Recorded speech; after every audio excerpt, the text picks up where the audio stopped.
नमस्कार दोस्तों, स्वागत है आपका अपने YouTube channel youth study point पर। मैं हूं आपका अपना साथी योगेंद्र शर्मा। आज है 31 जुलाई 2020 और 31 जुलाई 2020 को जितने भी महत्वपूर्ण प्रश्न हमारी प्रतियोगिता परीक्षाओं को प्रभावित कर सकते हैं, उन सभी पर हम एक विस्तृत चर्चा करने जा रहे हैं। चर्चा का मूल विषय रहेगा राजस्थान करंट अफेयर्स के साथ साथ राष्ट्रीय और अंतरराष्ट्रीय स्तर का करंट अफेयर। वीडियो के अंत में आपसे एक विशेष प्रश्न पूछा जाएगा जिसका उत्तर आपको कमेंट बॉक्स में लिखना है ताकि अपनी स्वयं की तैयारी का आप आकलन कर सकें और अंततः साथ जुड़े रहें। तो सबसे पहले चलते हैं हम हमारे पिछले वीडियो के अंतिम प्रश्न की ओर। पिछला वीडियो का अंतिम प्रश्न था, सूरज कदे मरता नहीं पुस्तक किस देशभक्त पर आधारित है? उधम सिंह, चंद्रशेखर आजाद, कर्मवीर सिंह या मंगल पांडे? तो इसका सही उत्तर था उधम सिंह। जी हाँ, वही उधम सिंह जिन्होंने जलियांवाला बाग हत्याकांड का बदला लेने के लिए जनरल डायर को ब्रिटेन में जाकर मारा था। अब हम प्रारंभ करते हैं अपनी आज की विशेष चर्चा को। यदि आपको वीडियो अच्छा लगे तो आप इसको लाइक जरूर करना और जिन्होंने सब्सक्राइब नहीं किया है वो सब्सक्राइब भी कर लेना ताकि किसी भी प्रकार का वीडियो आपके लिए तैयार किया जाए, बनाया जाए तो आपके पास सबसे पहले पहुंचे। आज का पहला प्रश्न है, राजस्थान सरकार द्वारा कितने नए मेडिकल कॉलेज खोलने की घोषणा हाल ही में की गई है? 20, 15, 10 या 25? तो इसका सही उत्तर है 15। हाल ही में राजस्थान सरकार ने 15 नए मेडिकल कॉलेज खोलने की घोषणा की है। यदि अपन इसकी विशेष चर्चा करें तो राजस्थान के गंगानगर, अलवर, बांसवाड़ा, बूंदी, बारां, चित्तौड़गढ़ आदि लगभग 15 आदि जिलों में लगभग 15 नवीन कॉलेज खोलने की घोषणा राज्य सरकार ने की। इन कॉलेजों के निर्माण हेतु 5,000 करोड़ रुपए का बजट निर्धारित किया गया है। इनमें केंद्र व राज्य सरकार की हिस्सेदारी रहेगी 60:40। हिस्सेदारी वाला प्रश्न ज्यादातर पूछ लिया जाता है तो आप इसको जरूर ध्यान रखना कि केंद्र की हिस्सेदारी रहेगी 60% और राज्य की हिस्सेदारी रहेगी 40%। इसमें 300 करोड़ लगभग केंद्र सरकार देगी वह 200 करोड़ राज्य सरकार वहन करेगी। आगामी 4 वर्षों में इन कॉलेजों का निर्माण किया जाएगा। दूसरा प्रश्न है, हाल ही में राजस्थान के किस व्यक्ति को लेखन के क्षेत्र में उत्कृष्ट कार्य हेतु टैलेंट आइकन अवार्ड से सम्मानित किया गया है? विकल्प हैं सवाई सिंह शेखावत, अनिल कुमार शर्मा, पवन सिंह राठौड़ या गजेंद्र सिंह? तो इसका सही उत्तर है पवन सिंह राठौड़।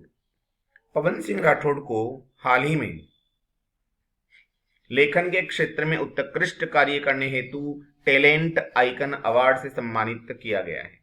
विशेष चर्चा करते हैं इसकी अपन।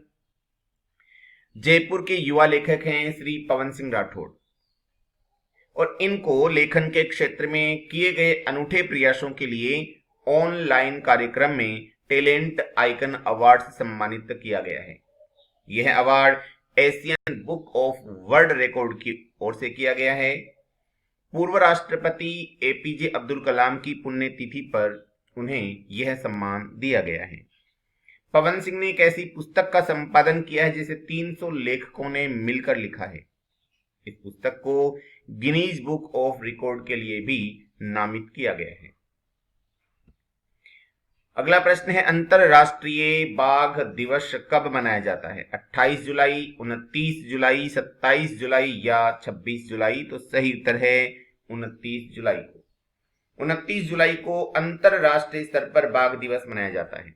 यदि विशेष चर्चा करें तो अंतरराष्ट्रीय बाघ दिवस 29 जुलाई को मनाया जाता है। इस अवसर पर जयपुर टाइगर फेस्टिवल और वन विभाग डिजिटल फोटो एग्जीबिशन का आयोजन किया गया। इसे जयपुर की फेस्टिवल की वेबसाइट पर देखा जा सकता है। सोशल मीडिया से संबंधित जो जुड़े हुए तथ्य हैं वहां भी देखा जा सकता है।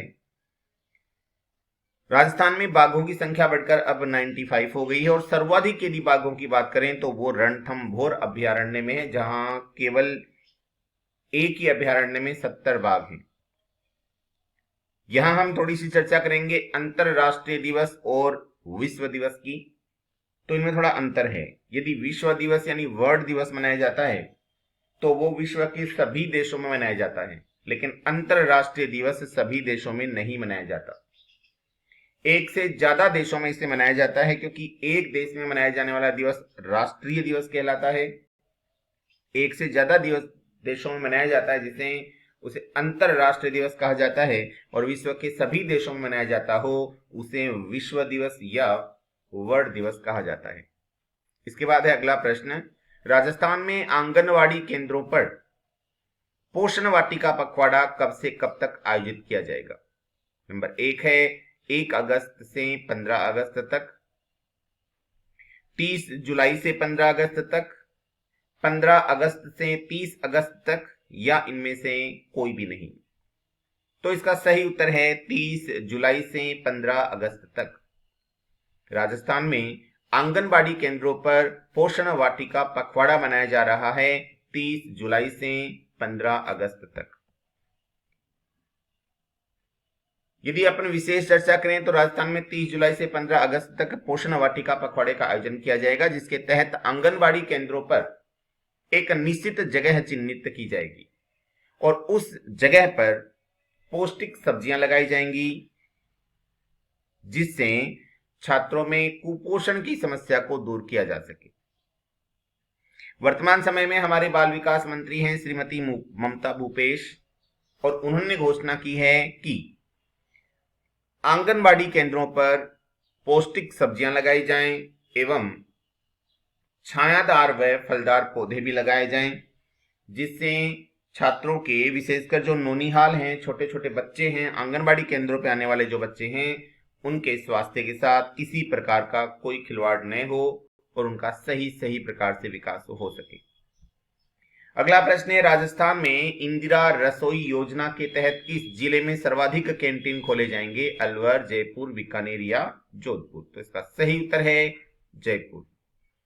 राजस्थान में जयपुर में इंदिरा रसोई योजना के तहत सर्वाधिक कैंटीन खोले जाने की योजना बनाई गई है। इंदिरा रसोई योजना वस्तुतः पूर्व सरकार द्वारा चलाई जा रही अन्नपूर्णा योजना का ही एक परिवर्तित नाम है।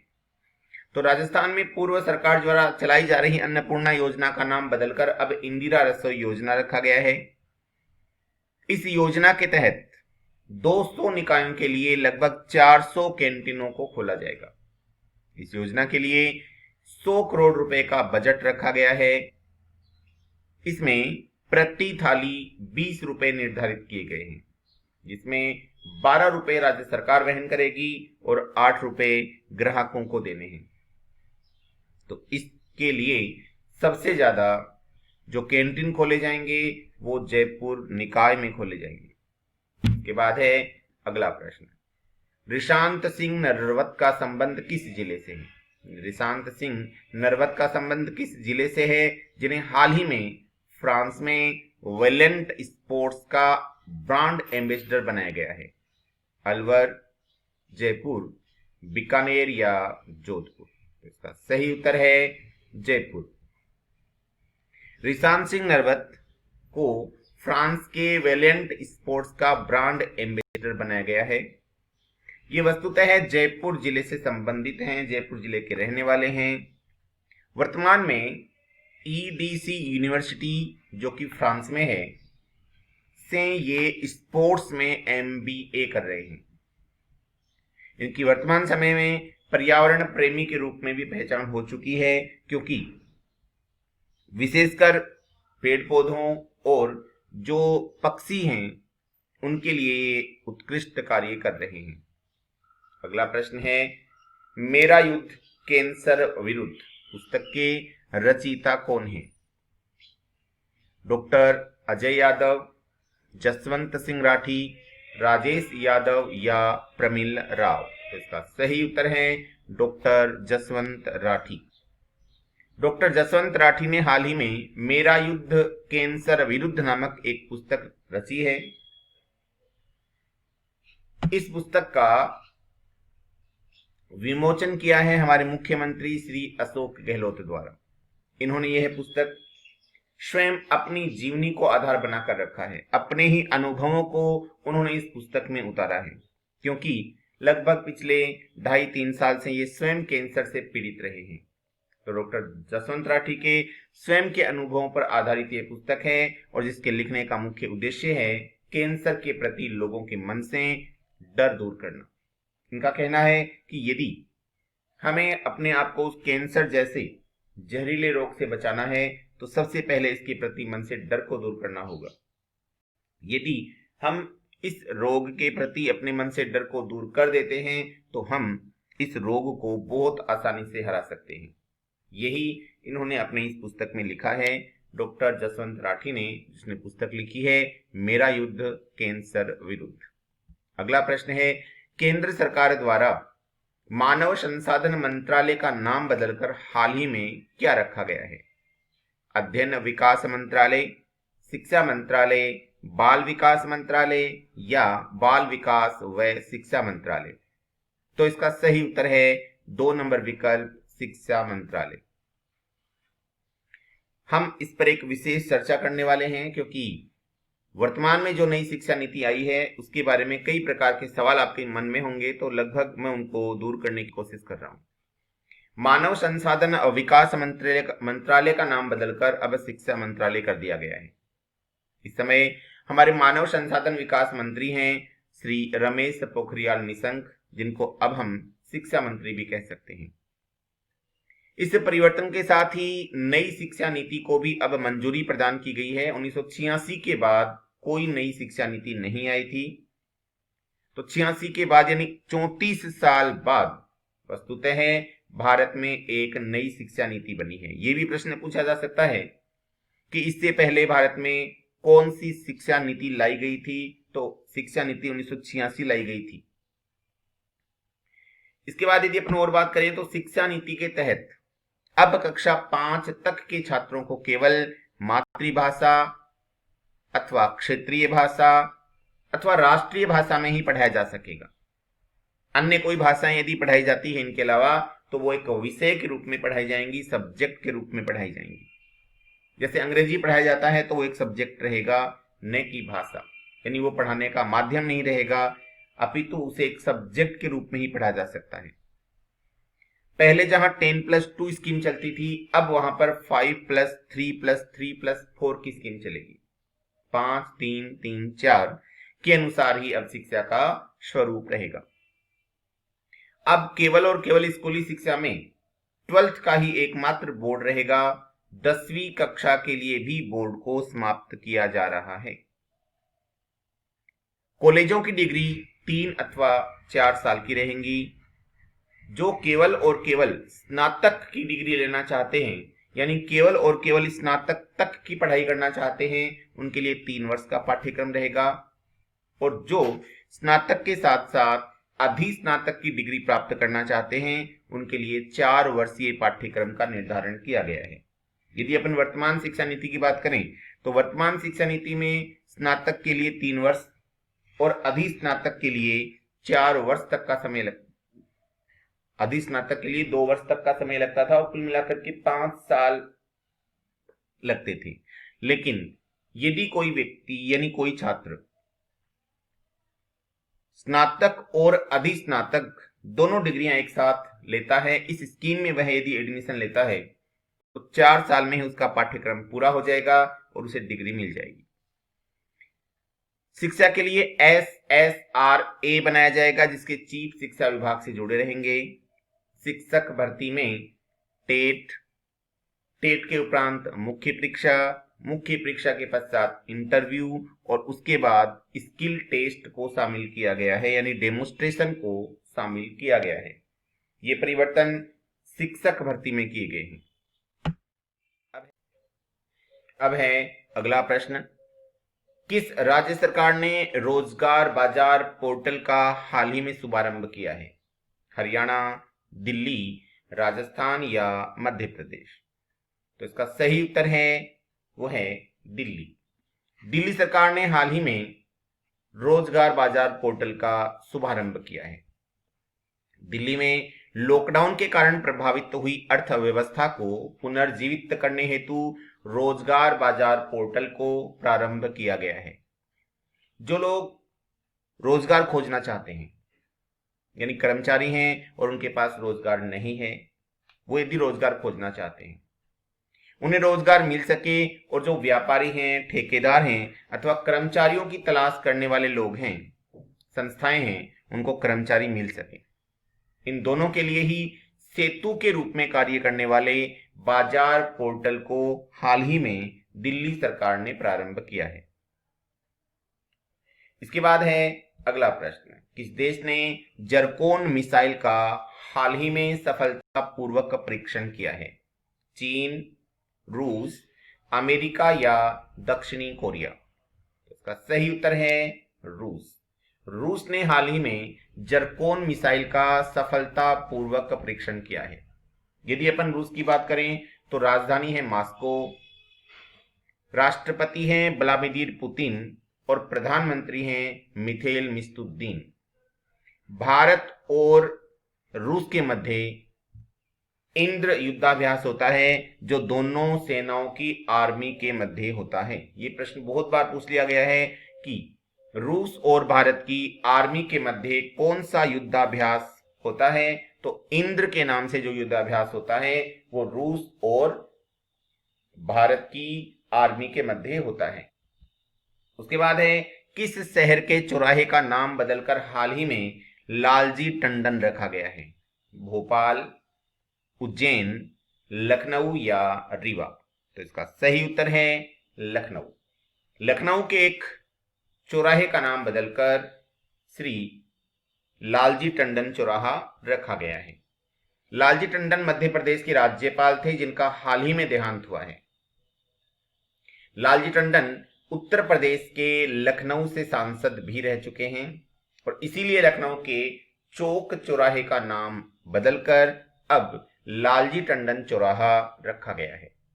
लखनऊ में ही हरदोई मार्ग, लखनऊ हरदोई मार्ग है, उस लखनऊ हरदोई मार्ग का नाम भी टंडन मार्ग रखा गया है। यदि ये पूछा जाए कि लालजी टंडन मध्य प्रदेश के कौन से नंबर के राज्यपाल थे, तो आपको बताना है ये 22वें नंबर के राज्यपाल थे। अब मध्य प्रदेश के राज्यपाल कौन बनाए गए हैं, तो उत्तर प्रदेश की मुख्यमंत्री आनंदीबेन पटेल को ही मध्य प्रदेश के राज्यपाल के पद पर नियुक्त किया गया है। इसके बाद है अगला प्रश्न, हाल ही में सौर ऊर्जा संचालित किस नौका ने गुस्ताव ट्रवे अवार्ड जीता है? आदित्य, प्लायन, सेतुरथ या इनमें से कोई भी नहीं? तो इसका सही उत्तर है आदित्य। आदित्य भारत की पहली सौर ऊर्जा से संचालित नौका है। इस नौका को अमेरिका द्वारा ही विश्व की उन नौकाओं में स्थान दिया गया है जो पर्यावरण मित्र की भूमिका निभाती हैं और इसी नौका ने हाल ही में गुस्ताव ट्रवे अवार्ड भी जीता है। अगला प्रश्न है, हाल ही में दुनिया का सबसे बड़ा सौर ऊर्जा यंत्र कहां स्थापित किया गया है? पेरिस, अबू धाबी, अहमदाबाद या बीजिंग? तो इसका सही उत्तर है अबू धाबी। अबू धाबी में विश्व का सबसे बड़ा सौर पैनल स्थापित किया गया है जिसकी क्षमता 2 गीगावाट है। अबू धाबी यूएई की राजधानी है और यूएई के राष्ट्रपति हैं खलीफा बिन जायद अल नहयान, जबकि प्रधानमंत्री हैं मोहम्मद बिन राशिद अल मक्तूम। इसके बाद है अगला प्रश्न, हाल ही में राजस्थान के कितने जिलों में जल जीवन मिशन के तहत नल से जल कनेक्शन की स्वीकृति मिली है अथवा दी गई है? तो इसका सही उत्तर है 19 जिलों में नल से जल कनेक्शन की स्वीकृति दी गई है। राजस्थान के वर्तमान जलदाय मंत्री हैं श्री बी.डी. कल्ला। तो जलदाय मंत्री श्री बी.डी. कल्ला ने हाल ही में जल वितरण योजनाओं के लिए 613.52 करोड़ रुपए की मंजूरी प्रदान की है, यानी 613 करोड़ 52 लाख रुपए की मंजूरी प्रदान की है। 19 जिलों के 201 गांव में ये जल कनेक्शन का कार्य किया जाएगा। इसमें कुल 1,35,164 गांव में जल कनेक्शन दिया जाएगा।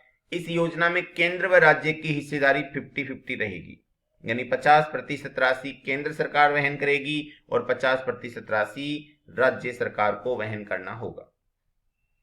इसके बाद है आज का अपना विशेष प्रश्न, किस अभिनेता द्वारा प्रवासी रोजगार ऐप को लॉन्च किया गया है? आमिर खान, अमिताभ बच्चन, सोनू सूद या संजय दत्त? इसका उत्तर आपको कमेंट बॉक्स में लिखना है। इसी के साथ आज की अपनी ये विशेष वार्ता समाप्त होती है। कल पुनः मिलेंगे, तब तक के लिए जय हिंद।